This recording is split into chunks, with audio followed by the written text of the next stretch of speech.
श्री गणेश जी और माँ सरस्वती जी के चरण कमलों में वंदन करते हुए आज की वास्तु कक्षा प्रारंभ करते हैं। पिछली कक्षा में आपने देखा कि ईशान कोण किस तरह से प्रकट होता है। एक बार उसको पुनः समझते हैं कि द्वितीय के क्षेत्र का जो आधा भाग है उससे लेकर के पर्जन्य के क्षेत्र के आधा भाग को जो मिलाते हैं, इसमें शिखी संपूर्ण रूप से शामिल है। इन दोनों स्थानों को मिलाने पर जो कोण बनता है ये 22.5 अंश का है, जो कि जो है ईशान क्षेत्र कहलाता है। ईशान क्षेत्र के बाद में पर्जन्य क्षेत्र का आधा भाग और कुलसा युद्ध का आधा भाग लेते हैं। इसमें जयंत क्षेत्र पूरा आ जाता है, तो इस क्षेत्र को हम जयंत क्षेत्र कहते हैं, अंग्रेजी में से ईएनई बोलते हैं।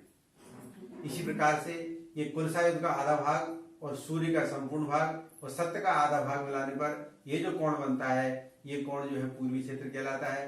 पूर्वी क्षेत्र के बाद में सत्य का आधा भाग, भ्रश का पूरा भाग और आकाश का आधा भाग लेने पर ये जो कोण बनता है, ये कोण जो है आपका भ्रंश का क्षेत्र कहलाता है।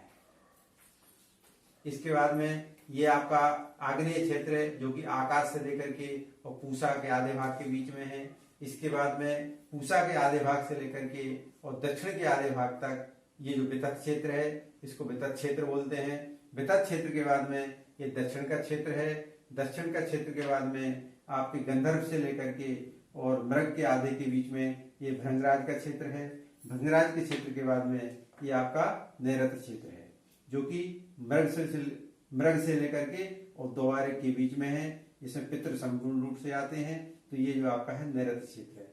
इसका देवारक से आधे भाग से लेकर के सुग्रीव का पूरा भाग और पुष्पदंत का जो आधा भाग है, यहाँ तक का जो क्षेत्र है ये आपका जो है सुग्रीव क्षेत्र कहलाता है। सुग्रीव क्षेत्र के बाद में ये जो आपका है, जहाँ पर वरुण विराजमान है, पुष्पदंत का आधे भाग से लेकर के असुर के बीच में, यहाँ पर जो भाग है ये पश्चिम भाग कहलाता है। इसका असुर के आधे भाग से लेकर के सोस का संपूर्ण भाग, यक्षमा का आधा भाग यहाँ तक ये लेते हैं, तो ये जो है वो सोस का भाग कहलाता है। ये सोस का क्षेत्र कहलाता है।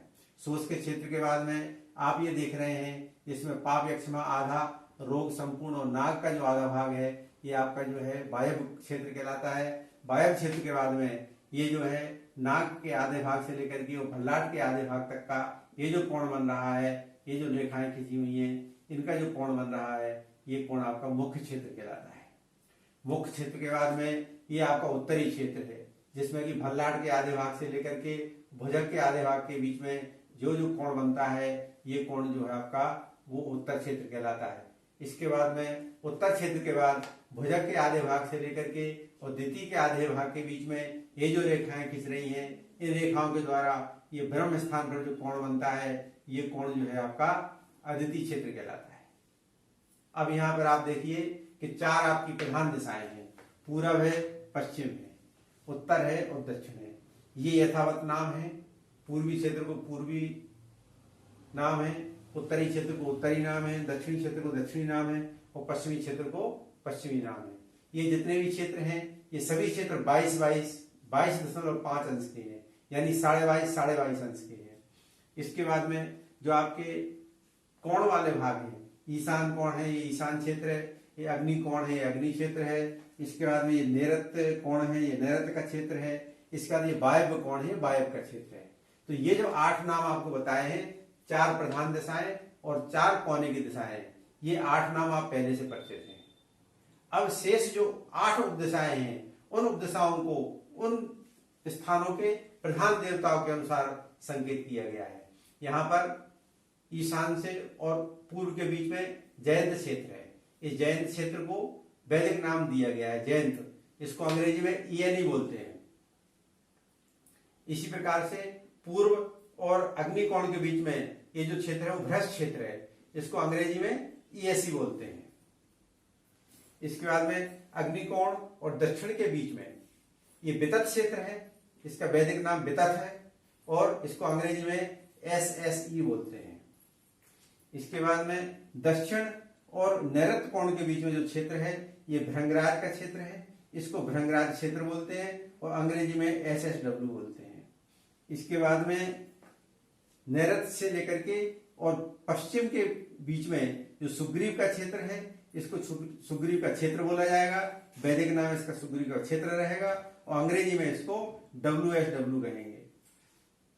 इसके बाद में पश्चिम और वायव्य के बीच में शोष का क्षेत्र है, इसलिए इसका नाम वैदिक नाम शोष क्षेत्र होगा और इसको अंग्रेजी में WNW कहते हैं। इसके बाद में वायव्य और उत्तर के बीच में मुख्य देवता का क्षेत्र है, इसलिए इसको बोलेंगे मुख्य देवता का क्षेत्र। वैदिक नाम इसका होगा मुख्य क्षेत्र और इसको अंग्रेजी में NNW कहते हैं। इसके बाद में उत्तर और ईशान के बीच में अदिति का क्षेत्र है, इसलिए इसका वैदिक नाम अदिति क्षेत्र होगा और इसको अंग्रेजी में NNE कहेंगे। तो इस प्रकार से ये 8 उपदिशाएं उस दिशा के जो प्रधान देवता हैं उनके नाम से रखी गई हैं। जिनको इनका अभ्यास नहीं है वो अभ्यास कर लें, जिनको अंग्रेजी का अभ्यास है वो अंग्रेजी के साथ साथ में उस देवता का नाम भी याद कर लें, क्योंकि यदि उस देवता का नाम याद करते हैं तो बहुत सरलता होगी, क्योंकि NNE कहने बहुत मुश्किल है, उसके स्थान पर अदिति क्षेत्र कहेंगे बहुत सरल है। इसके अलावा इसका यह भी फायदा होगा कि आपको जो है उस क्षेत्र के देवता का नाम भी याद रहेगा। अभी जिनको NNE ESE इस प्रकार से उपदिशाओं का जो अभ्यास है उनको देवताओं का अभ्यास रह पाना मुश्किल है, क्योंकि वो NNE याद करेंगे तो आगे चल के वहां देवता कौन से भूल जाएंगे। इसलिए बहुत आवश्यक है कि आप उस क्षेत्र के प्रधान देवता के नाम से ही उस क्षेत्र को पुकारें।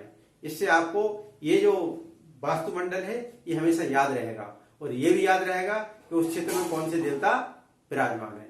तो इस प्रकार से संपूर्ण चक्र में जो 8 उपदिशाएं हैं उनको आप ESE ENE इनके बजाय भ्रश और जयंत के नाम से जानेंगे तो ये वैदिक पद्धति होगी और अति उत्तम पद्धति होगी।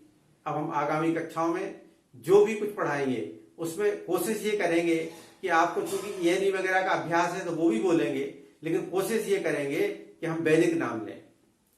इससे आपके मन मस्तिष्क में ये वास्तुमंडल बैठ जाए, ये बहुत आवश्यक है, क्योंकि आगे चल के जो गुणधर्म होंगे वो गुणधर्म इन्हीं देवताओं के होंगे और इन्हीं देवताओं के गुणधर्म के आधार पर अपन ये तय करेंगे कि उस क्षेत्र में कौन सा कक्ष बनाना है या कौन सा कक्ष नहीं बनाना है।